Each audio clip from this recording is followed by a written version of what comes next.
그 말이 끝나자마자 저 끝에 앉아있던 문재인 실장이 그럼 간두세요. 지금 뭐라 그러셨나요? 간두신다 그랬나요? 그러니까 예, 그러니까 그러면 나중에 간두시지 말고 지금 간두세요. 저는 문재인 대통령이 무서운 사람이다. 보통 이제 우유부단하고 잘 결정 안 하고 빨리 얘기 안 하고 좀 답답하다 이런 평가들이 많은데 저는 대단히 무서운 사람이다. 그리고 결단력이 있는 분이다라고 하는 얘기를 했어요. 왜 그러냐면 제가 17대 때 당시 여당 의원이면서 교육위에서 교육부총리하고 강하게 부딪혔어요. 교육부총리는 사립대학교 입장을 변호했고 우리는 이거 아니다. 학부모 학생 입장에 서야 된다 그래갖고 등급제 갖고 붙었는데 등급제 갖고 하도 싸우니까 이해찬 총리가 양쪽을 중재한다고 저도 부르고 교육부총리도 총리 공간에 불러서 그다음에 이제 청와대 내에서도 이게 또 반반 나뉘었어요. 근데 문재인 당시 비서실장으로 좀 기억하고 있는데 비서실장 이정훈 정책실장은 저하고 같은 주장이었고 나머지는 다른 주장이었거든요. 근데 거기서 교육부총리가 이런 얘기를 합니다.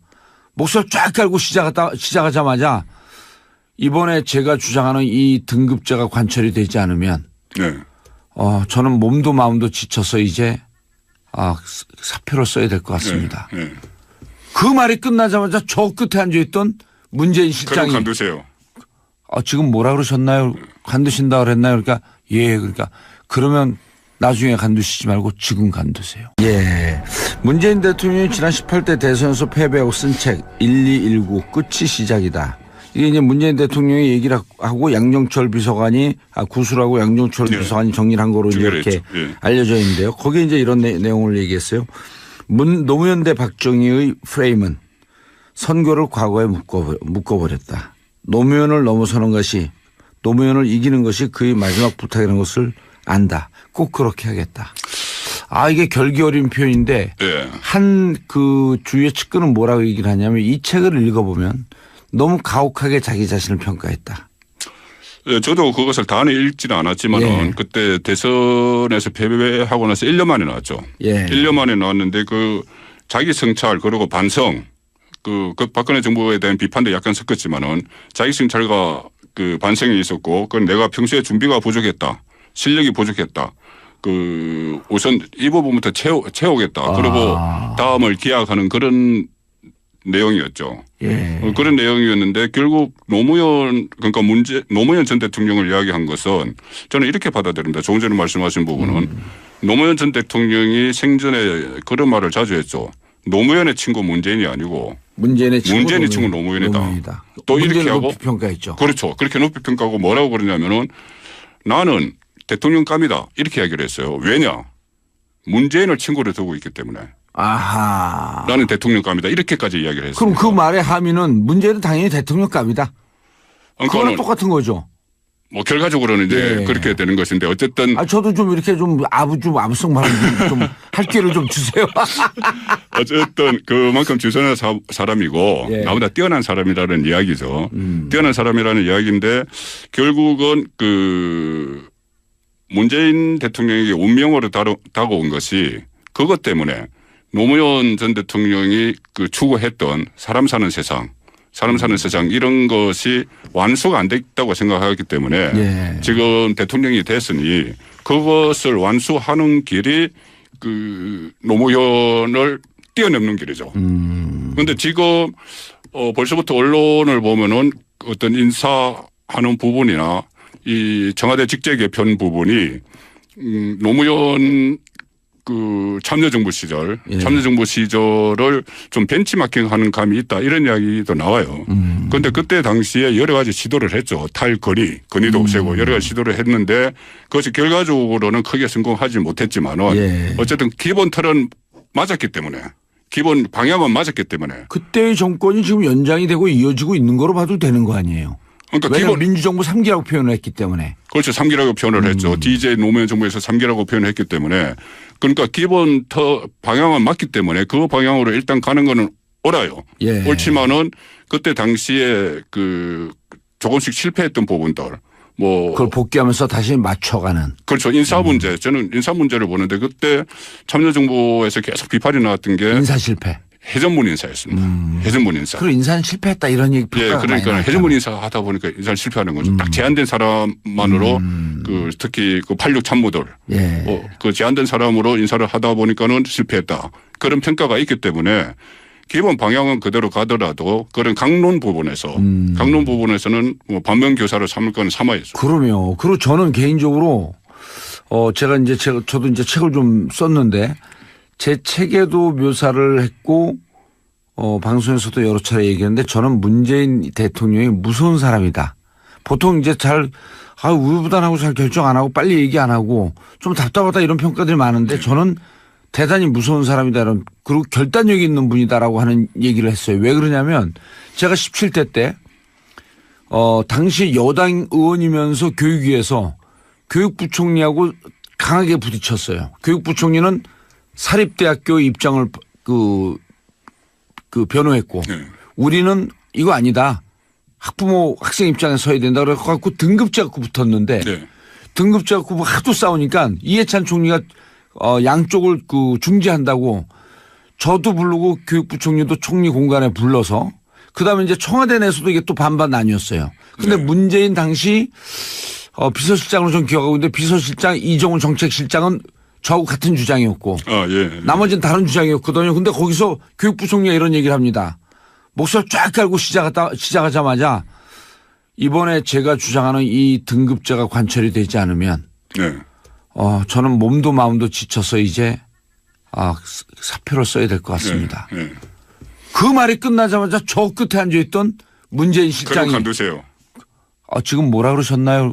간두신다 그랬나요? 그러니까 그러니까 그러면 나중에 간두시지 말고 지금 간두세요. 저도 그 내용을 어디서 읽은 기억이 납니다. 그러더니요. 그러니까 총리가 놀라갖고 이해찬 총리가 지금 싸우자고 한 게 아닌데 그 말을 만류한데 그 말을 또 뚫고 지금 그만두세요. 사표 수리하겠습니다. 그걸 보고 이분이 결단력이 있는 사람이구나. 그렇죠. 그러니까 제가 어디서 읽었을 때는 민주당 초선 의원이라고만 나왔는데 그 봉도사님이었어요. 저하고 같이. 그러니까 초선 의원으로는 유일하게 거의 이제 그 수석 장관급 위치에서 왜 어렸을 때부터 그렇게 뛰어났었는지 몰라 저는. 그러니까 아까 제가 말씀드릴 때 너무 보아 직원들 의견을 다 정치를 하면은 이 국정 운영을 하기가 어렵다고 말씀드렸잖아요. 그러니까 지금 말씀하신 그런 결단력, 그런 결단력을 국정 운영을 하면서 그대로 가시를 해야죠. 그것은 제가 볼 때는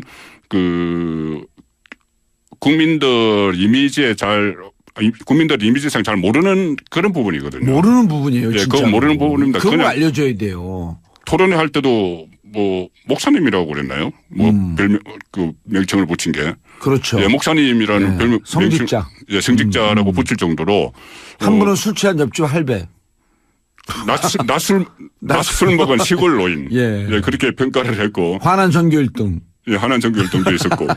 어쨌든 국민들 내리에는 그렇게 박혀 있는데 앞으로 국정 운영을 하면서 정말 가담성 있는 그런 모습을 보여야 되겠죠. 저는요, 그분이 운명처럼 맞이한 게 이번 대통령, 노무현 대통령 만난 거 이것뿐만 아니라 더 어린 시절로 되돌아가면 공수부대 특전사에 있었거든요. 특전사 중에서 수중폭파팀은 특전사 중에서 제일 어려운 직업 아니에요. 그거는 해병대 수색대하고 똑같거든요. 그렇죠. 제일 어려운 직업이에요. 근데 수중폭파, 수중침투, 수중폭파였었단 말이에요. 이건 뭐냐면요. 숨을 오래 참고 들어가는 거예요. 그 참을 인내를 갖고 마지막 폭발하고 하는 결단력 있게 한 방을 빵 치고 나오는 거죠. 이 운명이 이분이 갈 길을 난 미리 보여준 거 아닌가 싶은 생각을 하는 거예요. 그러니까. 오늘 너무 아부하는 것 같아요. 좀 그렇죠. 아니, 그러니까는 지금. 좀 민망하죠, 듣기가. 아닙니다. 저도 같은 생각이기 때문에. 숟가락 또 얹으시네. 그러니까 지금은 우리가 단점을 이야기할 필요가 없어요. 그럼요. 단점에 대해서는 대선 기간에 나올 거 다 나왔고 검증될 거 다 검증됐고 그렇기 때문에 지금은 일단 우리 허니문이라는 게 있지 않습니까? 그럼요. 그리고 이 얘기가 2500년에 맹자가 이런 얘기를 해요. 어느 권력자가 기가 승할 때 비판하지 마라. 무슨 봉변을 당하려고 권력이 승할 때 비판하냐. 권력이 하강할 때 비판하라. 이런 얘기를 해요. 뭐 사실은 그걸 좀 비겁한 짓이. 거꾸로 해야 되는데. 예. 거꾸로 해야 되는데. 아, 맹자 선생님도 좀 비겁했었네. 지금 또 워낙 그 새 정부 상황이 그러네요. 새 정부 상황이 워낙 그 안 좋은 상황이기 때문에 누가 해도 이 독이 든 생배를 마시는 예. 그런 자리이기 때문에 예. 이 지금은 당분간 허니문을 좀 가질 필요가 있습니다. 그리고 지금은 외교 문제, 경제 문제, 그다음에 우리 국론이 분열된 문제 어려운 시기 아니에요. 오죽하면 외신에서 아시아에서 제일 어려운 지위에 앉았다.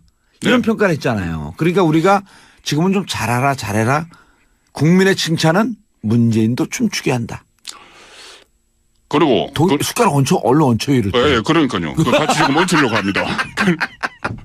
그러니까 허니문 기간이 예. 길 건지 짧을 건지 그것은 문재인 대통령이 어떻게 하느냐에 달려 있죠.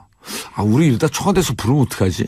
안 들어간다 그러지 뭐. 어차피 안 부를 거니까. 그렇죠. 청와대 집무실을 광화문으로 옮기겠다. 이게 청와대와 이거 잘하는 분들이 그 청와대 이제 그 광화문 정부종합청사가 68년도에 지어졌대요. 네. 그래서 저게 도청의 무방비례입니다. 그래서 옮길 수 없다 이렇게 얘기하는 분들도 있어요. 문재인 대통령이 공약을 했죠. 광화문 대통령실을 열겠다. 예. 그래서 그거를 추진하는 위원회도 다 구성이 돼 있어요. 예. 구성이 되어 있는데 저는 이런 문제 몇 가지 문제가 있습니다. 가령 외국 정상들이 우리나라에 자주 오죠. 예. 정상들이 자주 오면 청와대 경내에서 환영식이 열려요. 공식 환영식. 그렇죠. 예, 군악대까지 하고 영빈관이죠. 영빈관. 그 앞에 마당에서. 예. 앞에 마당에서. 앞에 마당에서. 예, 의장대도 하고 예. 뭐 이런 식도 있고 또 외국 정상들과의 오찬 만찬도 그 영빈관에서 많이 하고 이런 것이 있는데 만약에 정부 종합청사로 집무실을 옮기게 되면은 물론 뭐 경호 문제 이런 거는 어떻게 잘 조정하면 될 거예요. 교통 문제나. 예. 그렇다면은 대안을 마련해 놔야죠. 아하. 그런 부분에 청와대 공식 행사 같은 것을 어디서 할 것이냐. 예. 지금 청와대는 시민들의 휴식 공간으로 돌려준다고 하셨기 때문에 청와대 안에서 일어나는 다른 일들을 어떻게 할 것이냐. 이 대안이 좀 있어야 될 것 같아요. 이 기회에 그냥 세종시로 확 옮겨버렸으면 좋겠어요. 지금 정부 부처 옮겨가지고 예. 그 정부 부처 사람들이 도로에서 시간 다 보낸다는데 옮겨요. 국회도 옮기고. 옮기려면 다 옮겨야죠. 다 옮겨야죠. 청와대 국회 다 옮겨야죠. 알겠습니다. 죄송합니다. 문재인 대통령이 경계해야 할 것 딱 하나. 저는 그 청와대가 예. 이렇게 박근혜 전 대통령이 이렇게 된 것이 비밀주의 때문이라고 보거든요. 정보의 공개. 예, 정보 공개. 그것은 언론을 통한 국민과의 대화. 알겠습니다. 한마디로 정리하면 공개와 소통. 그렇습니다. 문재인 그 사람이 알고 싶다. 이번에 제가 주장하는 이 등급제가 관철이 되지 않으면 네. 저는 몸도 마음도 지쳐서 이제 사표를 써야 될 것 같습니다. 네. 네. 그 말이 끝나자마자 저 끝에 앉아있던 문재인 실장이 그럼 간두세요. 지금 뭐라 그러셨나요? 간두신다 그랬나요? 그러니까 그러니까 그러면 나중에 간두시지 말고 지금 간두세요. 예. 문재인 대통령이 지난 18대 대선에서 패배하고 쓴 책 1219 끝이 시작이다. 이게 이제 문재인 대통령이 얘기를 하고 양정철 비서관이 구술하고 양정철 네. 비서관이 정리를 한 거로 이렇게 네. 알려져 있는데요. 사립대학교 입장을 변호했고 네. 우리는 이거 아니다. 학부모 학생 입장에 서야 된다 그래갖고 등급제 갖고 붙었는데 네. 등급제 갖고 하도 싸우니까 이해찬 총리가 양쪽을 중재한다고 저도 부르고 교육부 총리도 총리 공간에 불러서 그다음에 이제 청와대 내에서도 이게 또 반반 나뉘었어요. 근데 네. 문재인 당시 비서실장으로 좀 기억하고 있는데 비서실장 이정훈 정책실장은 저하고 같은 주장이었고 예. 나머지는 다른 주장이었거든요. 근데 거기서 교육부 총리가 이런 얘기를 합니다.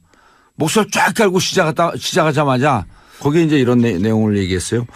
노무현 대 박정희의 프레임은 선거를 과거에 묶어버렸다. 노무현을 노무현을 이기는 것이 그의 마지막 부탁이라는 것을 안다. 꼭 그렇게 하겠다. 이게 결기 어린 표현인데 예. 한 주위의 측근은 뭐라고 얘기를 하냐면 이 책을 읽어보면 너무 가혹하게 자기 자신을 평가했다.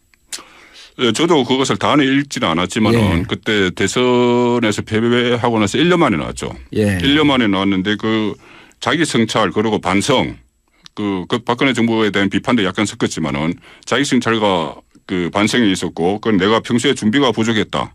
실력이 부족했다. 우선 이 부분부터 채우겠다. 그리고 다음을 기약하는 그런 내용이었죠. 예. 그런 내용이었는데 결국 노무현 전 대통령을 이야기한 것은 저는 이렇게 받아들입니다. 조금 전에 말씀하신 부분은 노무현 전 대통령이 생전에 그런 말을 자주 했죠. 노무현의 친구 문재인이 아니고 문재인의 친구 노무현이다. 또 이렇게 하고 높이 평가했죠. 그렇죠. 그렇게 높이 평가하고 뭐라고 그러냐면은 나는 대통령감이다. 이렇게 이야기를 했어요. 그 말이 끝나자마자 저 끝에 앉아있던 문재인 실장이 그럼 간두세요.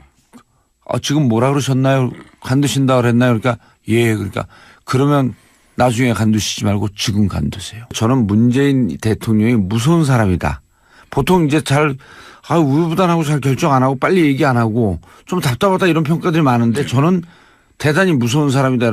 그리고 결단력이 있는 분이다라고 하는 얘기를 했어요. 왜 그러냐면 제가 17대 때 당시 여당 의원이면서 교육위에서 교육부총리하고 강하게 부딪혔어요. 교육부총리는